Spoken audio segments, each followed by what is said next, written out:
ఒకరోజు యశోదమ్మ రాత్రిపూట శ్రీకృష్ణునికి కథ చెబుతూ జోకొడుతోంది. కన్నయ్య ఊకొడుతూ నిద్రలోకి జారుకుంటున్నట్లు కనిపించాడు. ఏ కథ చెప్తోందో తెలుసా?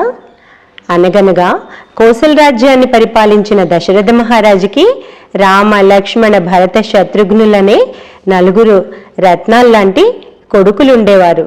కృష్ణుడు అన్నాడు.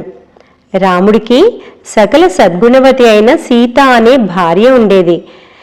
కన్నయ్య మళ్ళీ అన్నాడు. వారిలో పెద్దవాడైన రాముడు తండ్రి ఆజ్ఞను పాటించేందుకు 14 ఏళ్ళు అరణ్యవాసం చేశాడు. మళ్ళీ ఊకొట్టాడు కృష్ణుడు. సీతారామ లక్ష్మణులు పంచవటి తీరంలో విహరిస్తుండగా రావణుడు అనే రాక్షసుడు మారువేషంలో వచ్చి సీతను అపహరించాడు.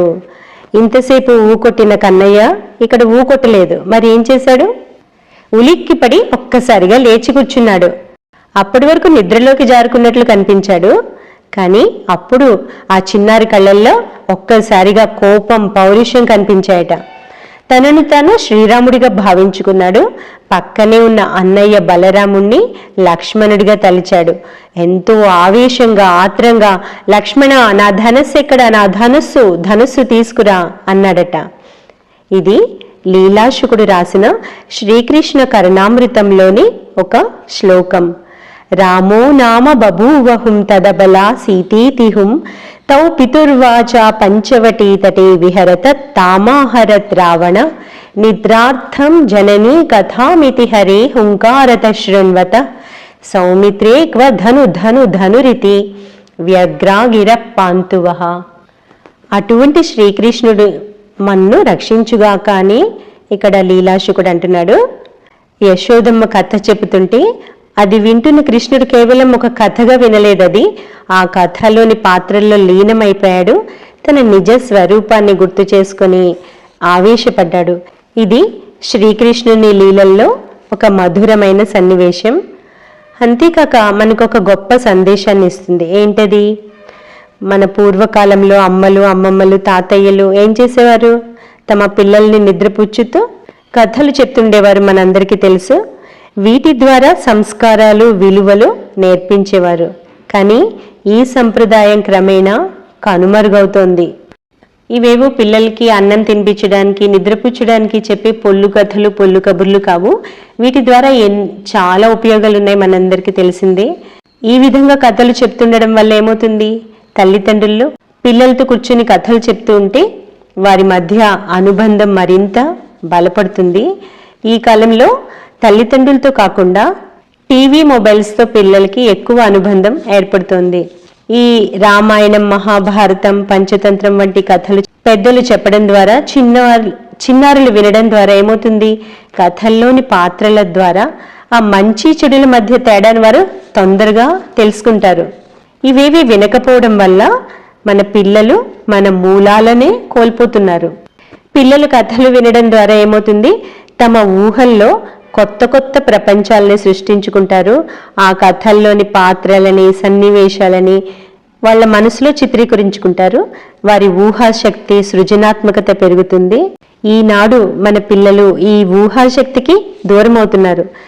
ఒక్క విషయం మనం గుర్తుంచుకోవాలి. టీవీలో చూసే బొమ్మల కంట మనసులో సృష్టించుకునే ప్రపంచం ఎంతో గొప్పది. అలాగే ఇటువంటి కథలు వినడం వల్ల వివిధ పదాలు, వాక్య నిర్మాణాలు తెలుసుకుంటారు. వారి భాషా నైపుణ్యం, సంభాషణ కుశలత కూడా పెరుగుతుంది. కానీ దురదృష్టవశాత్తు ఈ నేటి యుగంలో మన తల్లిదండ్రులకు సమయం ఉండట్లేదు. పిల్లలు కూడా మొబైల్ ఫోన్లు, టీవీలకే ఎక్కువ అలవాటు పడిపోతున్నారు. కాబట్టి ఈ చక్కటి కథలు చెప్పే అలవాటు లేదా కథలు చదివే అలవాటు కనుమరుగైపోతుంది. దాంతోపాటే వారితో గడిపే సమయం, పిల్లల ప్రపంచాన్ని అర్థం చేసుకునే అవకాశం కూడా కనుమరుగవుతోంది. అన్నింటినీ మించి మరొక ముఖ్యమైన విషయం గుర్తుంచుకోవాలి. ఇక్కడ చూసినట్లయితే కృష్ణుడు ఆ కథల్లోని పాత్రలో ఎంతగా లీనమయ్యాడు చూడండి. రావణుడు సీతను అపహరించాడు అనగానే లక్ష్మణ, నా ధనుస్సు ఎక్కడా అని అరిచాడు. ఇక్కడ అతనికి పూర్వజన్మ స్మృతి గుర్తు రావడమే కాదు, కథల ద్వారా పిల్లలు ధర్మం, న్యాయం, పౌరుషం వంటి గొప్ప విలువల్ని నేర్చుకుంటారు. మంచి కథలు మమేకమై విన్నప్పుడు ఏమవుతాయి? ఆ అవి పిల్లల్లోని శుభ సంస్కారాల్ని తట్టిలేపుతాయి. ఈ సంస్కారాలే వారికి జీవితాంతం తోడుండేవి.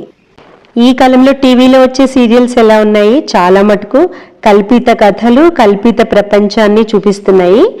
అయితే అవి నిజ జీవితానికి ఎంతో దూరంగా ఉంటున్నాయి. ఇక పెద్దల సీరియల్స్ అయితే కుటుంబ కలహాలు, ఆస్తుల తగాదాలు, అత్త కోడళ్ళ గొడవలు, అన్నతమ్ముల తగాదాలు, లేకుంటే అనవసరమైన కథాంశాలు, అనవసరమైన కామెడీలతో కూడి ఉంటున్నాయి. దీని ద్వారా పిల్లలు పెద్దల సమయం వృధా అవుతుంది. అంతేకాకుండా పాజిటివ్ బెనిఫిట్ ఏమీ ఉండట్లేదు, నెగిటివ్ ఎఫెక్ట్ మాత్రం ఎక్కువ అవుతుంది. కనుక మనం మళ్ళీ ఈ పాతకాలపు అలవాటుకి జీవం పొయ్యాలి. పిల్లలకి ఇంట్లోనూ స్కూల్లోనూ మంచి మంచి కథలు వినే అలవాటు, అలాగే చదివే అలవాటు చేయించాలి. వసుదేవసుతం దేవం కంసచాణూరమర్దనం దేవకీ పరమానందం కృష్ణం వందే జగద్గురుం.